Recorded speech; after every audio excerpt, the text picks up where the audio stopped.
Norman Jackie Cyril Tavo, également connu sous le nom de chaîne Norman fait des vidéos, est un comédien et blogueur français connu pour ses courtes vidéos comiques sur YouTube. Cette description est la description donnée par Wikipédia. Nous sommes le 31 décembre et quand on cherche Norman sur internet, aucune mention des dramas ressortis ces derniers mois. En effet, Norman Tavo est accusé de viol et de corruption de mineurs. Le 22 avril 2021, une vidéo émerge sur la chaîne YouTube d'Urbania. Le titre ? Je veux qu'il assume ce qu'il a fait. L'enquête sur Norman Tavo.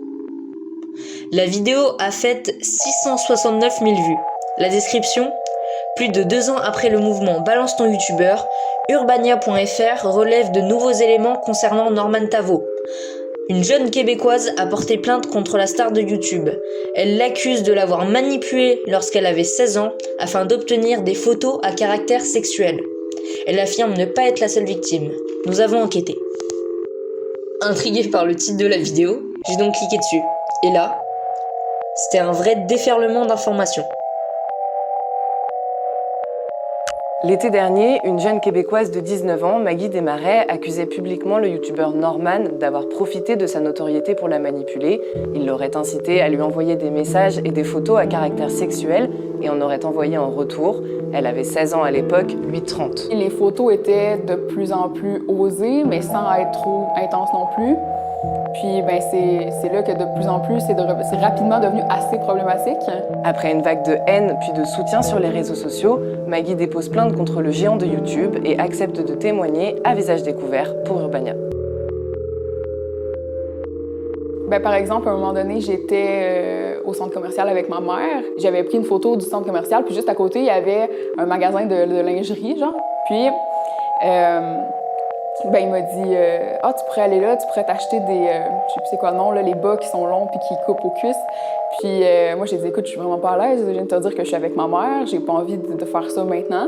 Puis il m'a dit là c'est dommage. Puis quand je faisais une réponse qui répondait pas à ce qu'il voulait, il sortait facilement l'excuse de je vais te supprimer alors. Tout a commencé au mois d'août 2018 lorsque le youtubeur français Squeezie pointe du doigt ses confrères.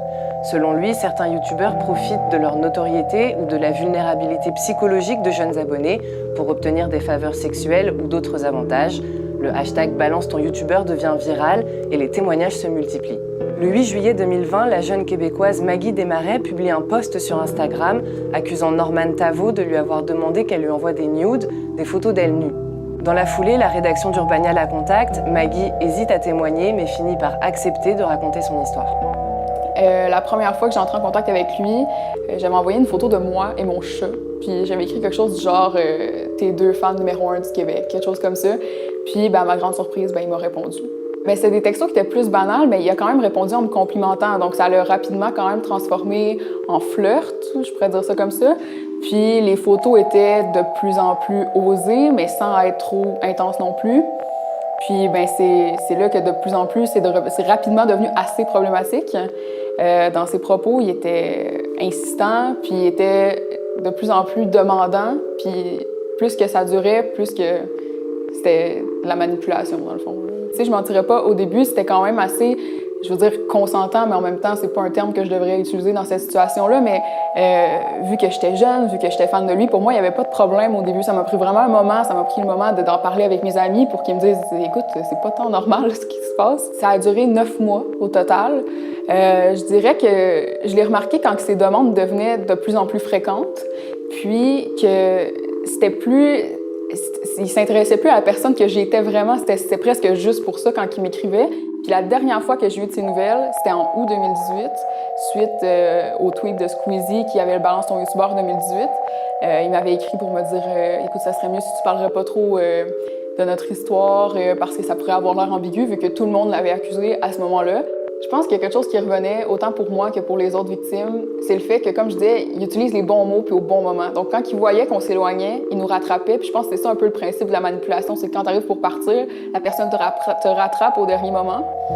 Norman ne s'est jamais exprimé publiquement et officiellement sur le sujet. On décide donc de contacter le youtubeur pour recueillir sa version des faits. Quelques minutes après l'envoi de notre mail, son attaché de presse nous appelle. Elle nous informe que Norman ne souhaite pas répondre à Urbania et qu'il réfute toutes ces accusations.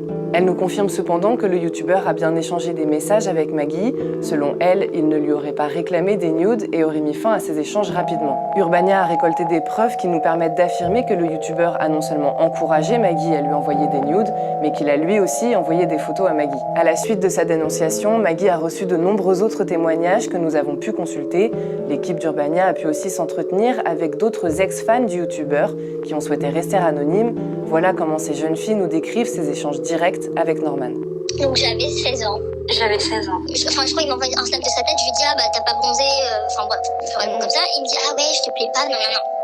Et donc là je lui réponds directement mais t'as 30 ans par contre tu vois, parce que je commence à réaliser que c'est bizarre qu'il me réponde ça quoi. Au début c'était tout et rien, du style on parlait de mon petit chien, lui il me parlait des animaux de compagnie qu'il avait pu avoir.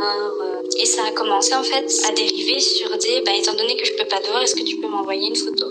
Clairement, petit à petit, je sentais que ses propos étaient ambigus et que c'était de la drague. Tu vois, moi, je voulais juste continuer à lui parler, mais sans cette ambiguïté un peu malsaine. Et le truc que j'avais répondu que j'avais trouvé à lui répondre, c'était, écoute, dans ce cas-là, on se parle quand je serai majeure. Donc, tu vois, je pose limite. Je lui dis, écoute, là, c'est pas possible par rapport à l'âge.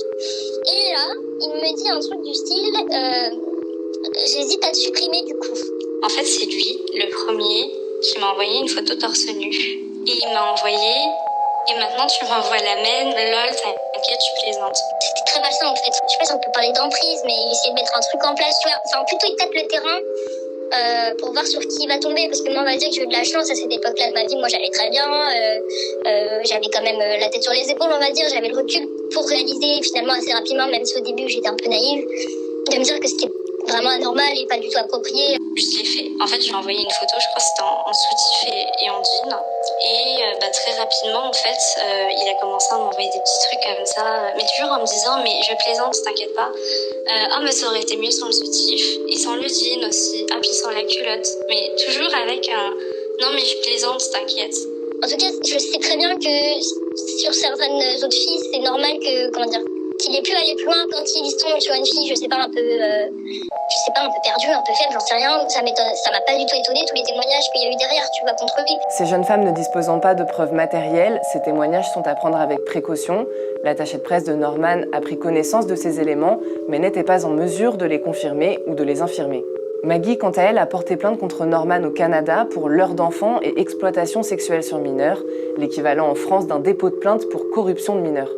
Je m'attends pas à grand-chose de la justice parce que, je veux dire, déjà, ce serait pas la première fois qu'un agresseur ou qu'un abuseur serait acquitté. Pas que j'ai pas confiance en justice, j'ai quand même porté plainte, mais je pense qu'il y a des failles dans la justice. Moi, j'ai beaucoup de chance quand même d'avoir gardé toutes les photos, toutes les images, j'ai beaucoup de preuves, puis la justice, c'est difficile de prouver quand t'as aucune preuve par rapport à ça. Donc, je pense qu'il y en a beaucoup qui ont peur de la justice, particulièrement de la justice française, qui est assez différente de celle d'ici. Dans l'affaire Norman, Maggie est la seule victime à avoir décidé de parler, de témoigner publiquement, mais aussi de porter plainte suite à cette vague de dénonciations sur les réseaux sociaux. Aujourd'hui, elle explique son envie de libérer la parole, mais aussi d'entendre celle de Norman. J'espère vraiment qu'il a su remettre en question ses actions puis qu'est-ce qu'il a fait. J'espère qu'il est conscient qu'on est nombreuses, comme vraiment nombreuses, mais ça, il devrait le savoir déjà. Puis j'espère juste qu'il sait qu'on est forte. Puis je dis « on » parce que j'inclus, je me considère un peu comme représentante de toutes les personnes qui m'ont écrit. Puis je veux qu'il sache qu'il ne va plus nous contrôler comme qu'il l'a fait dans le passé. On n'est plus sous son emprise aujourd'hui. On garde la tête haute, très, très haute, puis on est forte, puis on porte notre voix, puis on n'a pas peur. L'affaire n'a pas été jugée, Norman est donc présumé innocent. La jeune femme nous précise ne pas vouloir gâcher la vie du youtubeur, mais bien chercher à ce que le jeune homme assume et prenne conscience de ses actes. À travers son témoignage, elle dit vouloir protéger les jeunes qui suivent le youtubeur et les sensibiliser à cette problématique.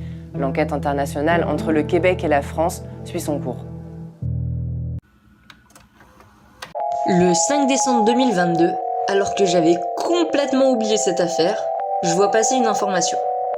Norman Tavo a été mis en garde à vue. Voici un extrait de Libération, publié le 5 décembre 2022. Norman Tavo, troisième youtubeur français avec près de 12 millions d'abonnés, a été placé en garde à vue ce lundi 5 décembre. À la suite d'une enquête préliminaire ouverte par le parquet de Paris et confiée à la Brigade de protection des familles, BPF, il est actuellement interrogé sur des faits de corruption de mineurs et de viol, impliquant plusieurs adolescentes et jeunes femmes. Le parquet de Paris confirme la garde à vue à Libération. Certaines sont fans de la star du web et l'accusent de faits de nature différente. Depuis plusieurs mois, la BPF de la préfecture de police de Paris s'attachait à recouper les multiples scénarios décrits. Pas de réponse de la part du youtubeur. Il a publié quelques vidéos sur sa chaîne, mais elle marche plus trop. Et il est d'ailleurs repassé sous la barre des 12 millions d'abonnés.